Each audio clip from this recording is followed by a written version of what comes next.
Hello दोस्तों, इश्क मुर्शिद ड्रामा की आखिरी एपिसोड में आप देखेंगे कि सुकैना की शादी खूब धूमधाम से हो जाती है। सब घर वाले सुकैना की शादी पर बहुत खुश होते हैं। दूसरी जानिब मेहरीन अपने खेल में कामयाब हो जाती है और वो शिब्रा और सुलेमान साहब को फजल बख्श की हकीकत बता देती है और सलमान साहब सब कुछ जानने के बाद फजल बख्श को घर से निकाल देती है। आने वाले एपिसोड की मुकम्मल कहानी में आप सब ही देखेंगे। सुलेमान साहब को शिब्रा और फजल बख्श के बारे में जानकर बहुत बुरा लगता है कि शिब्रा और फजल बख्श चुप के एक दूसरे से मिलते हैं। फजल बख्श को पसंद करते हैं मगर वो कभी भी नहीं चाहती कि फजल बख्श इसकी बेटी की इज्जत के साथ खेले।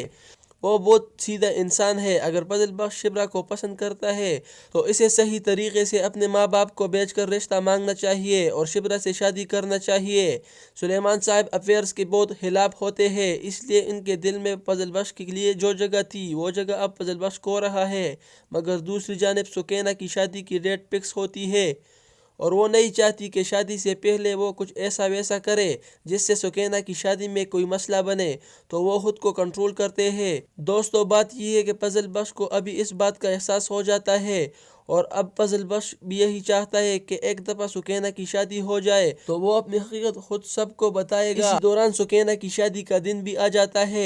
सब बहुत खुश होते हैं। शिब्रा खूब तैयार होकर फजल बख्श के पास आती है।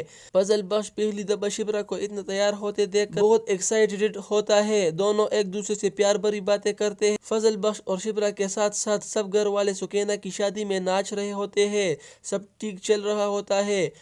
अगले ही दिन मेहरीन शिब्रा के पास आती है और उससे काफी खफा हो जाती है कि आपने मुझसे मेरे घर आने का वादा किया था और आप नहीं आए। मैंने कितना आपका इंतजार किया और ना ही अपने मंगेतर को साथ लेकर आए। तो शिब्रा इससे कहती है नहीं, वो फजल बख्श काफी बिजी था और शादी की तैयारियां भी चल रही थी तो मैं इसी वजह से नहीं आ सका, लेकिन अब शादी खत्म हो गई है तो बहुत जल्द मैं आपसे मिलने आऊंगी। तो मेहरीन शिब्रा से पूछती है वैसे आपका मंगेतर फजल बख्श नजर नहीं आ रहा। तो शिब्रा उससे बताती है कि नहीं, ऊपर अपने कमरे में होगा। मेहरीन शिब्रा को बताती है वैसे आपको ये जानकर काफी दुख होगा, लेकिन तुम फजल बख्श के बारे में कितना जानती हो, कौन है वो, कहाँ से आया है। इसी दौरान सुलेमान साहब भी आ जाते हैं और वो शिब्रा से माहरीन के बारे में पूछते हैं कौन है ये शिब्रा, कि इससे मेरी मुलाकात शॉपिंग के दौरान हुई और ये मुझे जॉब भी ऑफर करने आई थी। तो माहरीन बताती है नहीं, मैं आप लोगों को कुछ बताने के लिए आई हूँ। तो सुलेमान साहब कहते हैं कैसी बात बेटा। तो मेहरीन कहते हैं मैं शिब्रा से यही कह रही थी, इनके मंगेतर है फजल बख्श, इसको आप कैसे जानते हैं, कौन है, कहाँ से आया है। तो सुलेमान साहब को काफी झटका लगता है और वो शिब्रा की तरफ देखकर मेहरीन से कहते हैं अरे नहीं बेटा, तो नहीं है, बस वो मेरे साथ काम करता है, फैमिली मेंबर की तरह है। इसका यहाँ अपना कोई नहीं था तो हमने अपने घर में इसे जगह दी। वो काफी शरीफ और अच्छा लड़का है। तो माहरीन कहती है आप भी कितने साफ दिल के हैं अंकल, अब तो इस दुनिया का नहीं लगता, कुछ भी पता नहीं आपको इस दुनिया की, लोग कितने चालबाज है और ये जो फजल बख्श है ये आपको धोखा दे रहा है। ये फजल बख्श नहीं बल्कि सिकंदर का बेटा है, शामिर सिकंदर।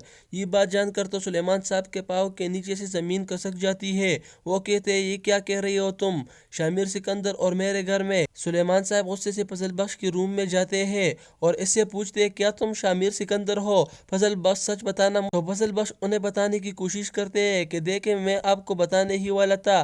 तो सुलेमान साहब इसके मुंह पर तब पर रसीद करते हैं और वो इससे कहती है निकलो मेरे घर से, और फजल बख्श का सामान उठाकर बाहर फेंक देती है और उसे धक्के मारकर घर से निकाल लेती है। जब शिब्रा की माँ भी ये जानकर बहुत अफसरदा होती है कि ये सब क्या हुआ और शामिर सिकंदर क्यों ऐसा कर रहा था, इसने हमसे अपनी असलियत क्यों छुपाया, कितना प्यार करती थी मुझसे, वो बहुत दुखी होती। और दूसरी मेहरीन शामिर सिकंदर से सब कुछ छीन लेता है और उनको ताने देती है कि अब बताओ शामिर सिकंदर क्या बचा आपके पास, तुम्हें क्या लगता था कि तुम मुझे धोखा देकर इस शिब्रा से शादी करोगे, अगर तुमने इसकी तरफ दोबारा पलट कर देखा तो शिब्रा अपनी जान से भी जाएगी। तुम जानते नहीं हो कि मैं क्या कुछ कर सकती हूँ और मैं कैसी लड़की हूँ।